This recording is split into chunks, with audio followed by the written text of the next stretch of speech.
اب پوچھ لیں کسی امیر آدمی سے، کہے گا چکی کے نیچے ہاتھ ہے میرا، میرے سے زیادہ تو پریشان بندہ ہی کوئی نہیں۔ کیا بتاؤں آپ کو، اتنا ٹیکس ہے، اتنا جرمانہ ہے، فلانی شے، بڑا کچھ گنواتے ہیں لوگ۔ اس نے کہا میں نے تو سنا تو پہلے کوڑا تھا۔ اس نے کہا جا دوڑ جا، میں تو رئیس اعظم ہوں، دادا بھی پردادا بھی اور ساری نسل ہی۔ اس نے کہا اچھا جیسے تو تھا ویسے ہی ہو جائے۔ پھر وہ گیا اندھے کے پاس اور جا کے کہا اللہ کے نام پہ کچھ دے۔ تو کہنے لگا رب کے نام پہ؟ یہ کھڑے ہیں اونٹ جتنے تیرے دل کرے لے دا۔ اس نے کہا کیا معنی اس بات کا؟ کہنے لگا یار تجھے کیا بتاؤں، میں تو اندھا تھا، میں نے تو کبھی دنیا دیکھی نہیں تھی، پھر اس کریم نے فضل کیا تو مجھے بڑا کچھ دکھایا۔ میں کیا بتاؤں، میرا دل کر رہا ہے کہہ دوں کہ پھر اس نے کعبہ دکھایا، پھر اس نے روضہ رسول دکھایا،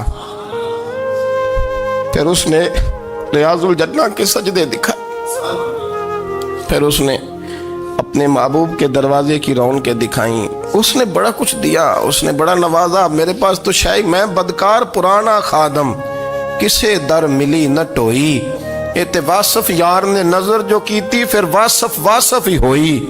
یہ تو اس کا کرم ہوا۔ تو یہ وہ کہنے لگا تو اللہ کے نام پہ جان مانگ، میں وہ بھی دینے کو تیار۔ میرے پاس تو شے کوئی نہیں تھی، مجھے تو اپنا پتہ ہے، میں تو کوئی شے نہیں تھا، کچھ نہیں تھا میرے پاس۔ یہ تو ان کا کرم ہے کہ رخ ان کا ادھر ہے، اور مختصر سی میری کہانی ہے، یہ جو بھی ہے ان کی مہربانی ہے۔ تو وہ کہنے لگا میں بھی کچھ لینے نہیں آیا تھا، تیری آزمائش ہی کرنے آیا تھا، تیری عزتیں بھی سلامت رہیں گی، تیرا مال بھی سلامت رہے گا، تیری شفا بھی۔ اپنی زندگی میں کبھی بھی اللہ کی بارگاہ سے توجہ ادھر ادھر نہ کریں، چھوڑیں لوگ کیا کر رہے ہیں، دنیا کیا کہہ رہی، کبھی بھی اپنی توجہ دائیں۔ ہمارا یہ مسئلہ بن گیا کہ ہماری سیاست ہے، ہماری دنیا داری ہے، ہم بندوں کو راضی کرنا چاہتے ہیں، ہم دیکھتے ہیں کون کس طرح، اور آپ یقین کریں آپ تھک جائیں گے، بندے راضی نہیں ہوں گے، وہ نہیں راضی ہوتے۔ آپ ان کو منا کے لائیں گے تو ادھر والے نکل جائیں گے، ادھر کو منائیں گے تو ادھر والے نکل جائیں گے۔ اس چکر سے باہر آئیں، اس رب کو راضی کریں جو فرماتا ہے ان الذین آمنوا وعملوا الصالحات سیجعل لهم الرحمن ودا۔ فرمایا تو ایمان لانے کے بعد نیک عمل کر، میں لوگوں کے دلوں میں تیری محبت پیدا کر دوں گا۔ رحمان لوگوں کے دلوں میں محبت ڈال دے گا، اللہ لوگوں کے دلوں میں۔ اپنی نظر ہمیشہ اپنے رب پہ رکھیں، اتنی لمبی چوڑی دنیا داروں سے امیدیں نہ وابستہ کریں۔ میں نے دیکھا ہے لوگ کاسا لیسی کرتے ہیں، کبھی اس کے دروازے پہ کبھی اس کے دروازے پہ۔ ان چکروں سے باہر آئیں اور اپنے رب کی بارگاہ کی طرف توجہ کریں، استغفار شوق سے پڑھا کریں، اور اکیلے میں نہ، اکیلے میں۔ حضرت رئیس المتکلمین مولانا نقی علی خان صاحب رحمۃ اللہ نے لکھا ہے کہ فرعون 500 سال حکومت کر گیا، یہاں تو 5 سال کی حکومت کی پیر لڑکھڑاتے ہیں، 500 سال۔ فرماتے اصل وجہ یہ تھی کہ دنیا جب سو جاتی تھی نا تو اوپر چادر لے کے تو مصلے پہ بیٹھ جاتا تھا اور ہاتھ باندھ کے کہتا تھا رب تو ہی ہے، میرا پردہ نہ کھولنا، مالک تو ہی ہے، کرم نوازی کرنا، میری پکڑ نہ کرنا۔ وہ بے ایمان ہو کے اگر 500 سال ہاتھ باندھے تو گزارا کر لیتا ہے، تو ایماندار ہے۔ پر مسئلہ یہ ہے کہ تو رات کو بکل مار کے ہاتھ نہیں نہ باندھتا، تو منت نہیں کرتا، تو استغفار نہیں کرتا۔ توبہ کریں تو بچے رہیں۔ وہ اتنی لمبی حکومت کر گیا چونکہ رات کو کہتا تھا مالک رب تو ہی ہے، لیکن مہربانی فرما، میری پکڑ نہ فرمایا، تو اللہ نے تو اس کو مہلت دے دی۔